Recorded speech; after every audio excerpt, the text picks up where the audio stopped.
School படிக்கிற பசங்களுக்கும் back pain இருக்கா? ஆமாங்க. பேக் பெயின் இருக்கு. நெறைய பேர் கம்ப்ளைண்ட் நம்மகிட்டயே ஒரு 2 சில்ட்ரன்ஸ் வந்து ஸ்கூல் படிக்கிற ஸ்டூடண்ட்ஸ் வந்து ட்ரீட்மென்ட்க்கு வந்திருக்காங்க. எதனால பேக் பெயின் வருதுன்னா, அவைங்க வந்து ஓவர்லோட் ஓவரா பேக்ல வந்து திங்ஸ் வச்சு லோட் பண்ணிட்டு போறதுனால வருது. இன்னொன்னு வந்து சிட்டிங் நேரா உட்கார்ந்து அவைங்க படிக்கிறதில்ல. ரொம்ப ஒரு மாரி குனிஞ்ச மாரி உட்கார்ந்துட்டு படிக்கிறது, சாஞ்சுட்டு அப்படியே படிக்கிறது, இல்ல சோஃபாலயோ, பெட்லயோ சும்மா படுத்துட்டு குப்புற படுத்துட்டு இப்படியே புக் அப்படி வச்சு மேலே வச்சு படிக்கிறது இந்த மாதிரி காரணத்தினால தான் பெயின் வருது.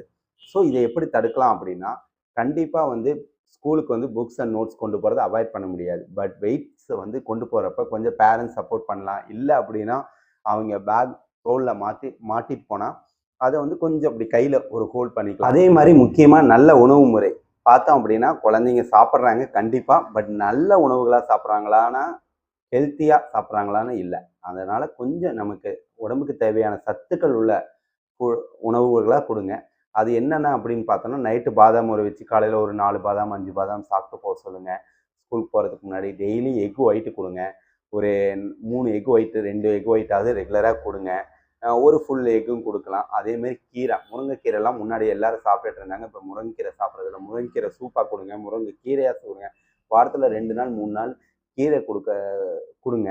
ஸோ இதெல்லாம் வந்து கொஞ்சம் நல்லா அவங்களோட போன்ஸ் அண்டு அவங்களோட மசில்ஸை வந்து கொஞ்சம் ஸ்ட்ராங்காக இருக்கிறதுக்கான ஹெல்ப் பண்ணும். ஸோ இதையும் நீங்கள் ஃபாலோ பண்ணுறப்ப அவங்க பெயின்லேருந்து ரிலாக்ஸ் ஆகலாம், பெயின் வராமல் பார்த்துக்கலாம். தேங்க்யூ.